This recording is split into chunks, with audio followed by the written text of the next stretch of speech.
Parmarth Swamiji, beloved Shiva, and all of our family here in LA. It's so wonderful to be back.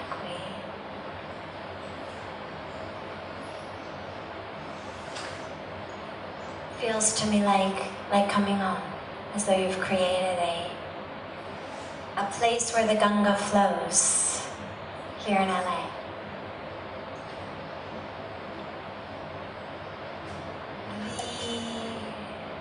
The theme for tonight, as we began to touch upon in the meditation, is let it go.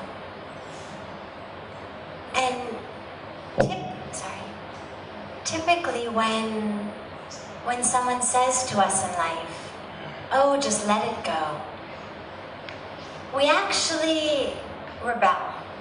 And we tend to hold on even more tenaciously to it, because it feels like that person who doesn't understand me, has no idea what I'm going through, has no idea what I'm feeling, is somehow trying to wrest from me something of great value and great importance.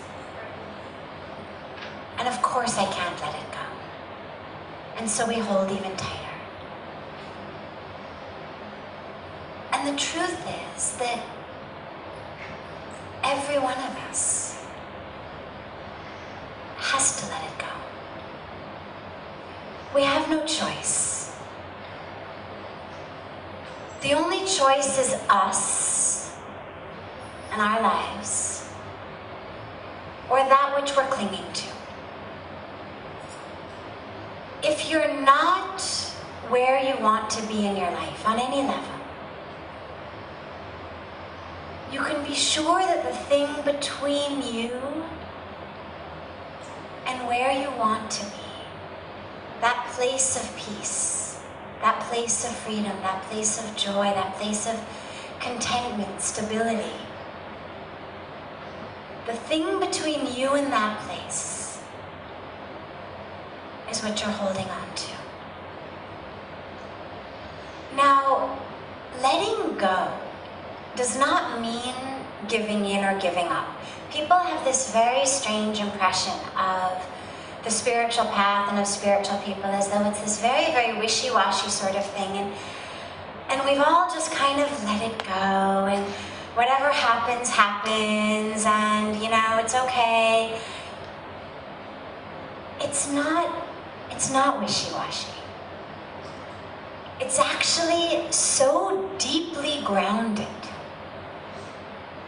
so deeply anchored.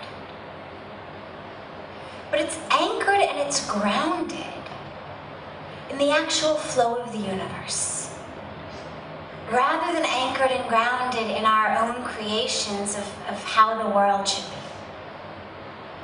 So when we say let it go, it's not about giving in or giving up or becoming complacent. It's about letting go of that which is holding you back, that which is thwarting you in your life, which is binding you. In India, for those of you who have ever been, we have a horrible, horrible problem with monkeys in India. Whether it's in the big cities or in the small little places like our ashram. But the monkeys are like the local pests. And I always tell everyone to be sure to take all the pictures of the monkeys that they want in the very first day. Because by the second day, you won't imagine why anyone would possibly want to take a picture of the local pests. And so, but India, of course, is a country founded in love and nonviolence. Ahimsa is our very first tenet of the yamas and niyamas. So, what do? How to deal with the monkeys?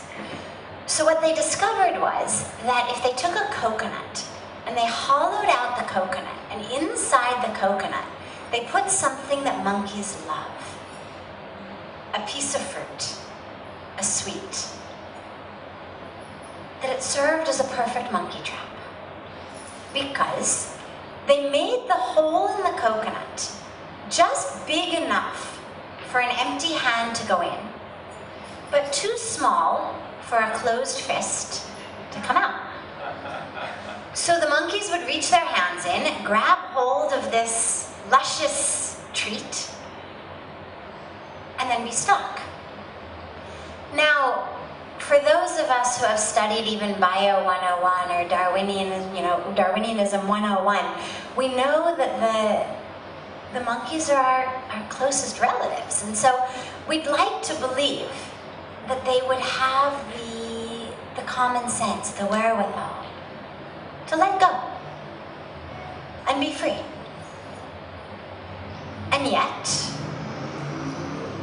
it actually served as a perfect monkey trap, because never, not one, did the monkeys ever let go of a bite of a banana, a laddu, a chunk of melon, whatever it was they had stuck in there,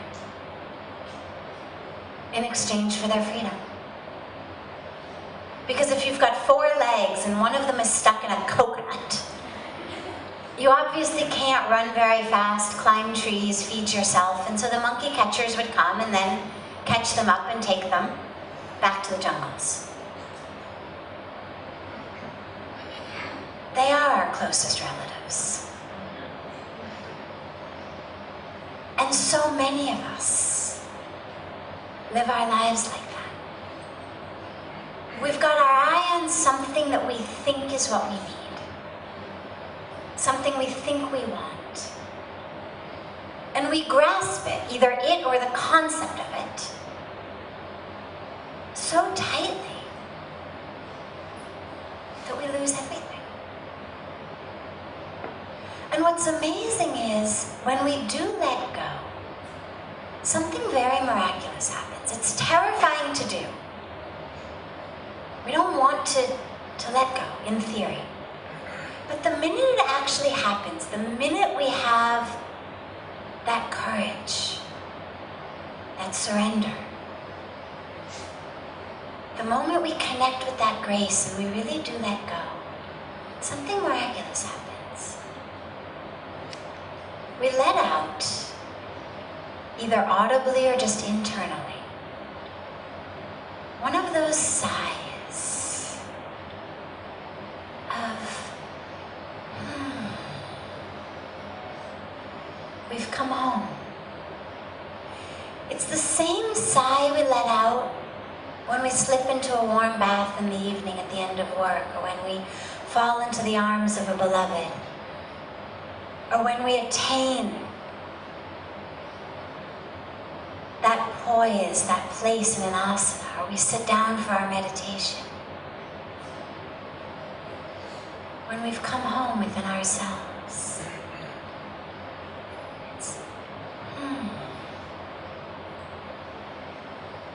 And that freedom, that's what comes when we let go. And what's amazing is that we find the moment we let go of what we were clutching, everything else becomes available to us. It's as though we were clutching this one idea, this one concept, this one thing, this one expectation or pain or history or story or ego or grudge or whatever we're holding on to, belief. The moment we let that go,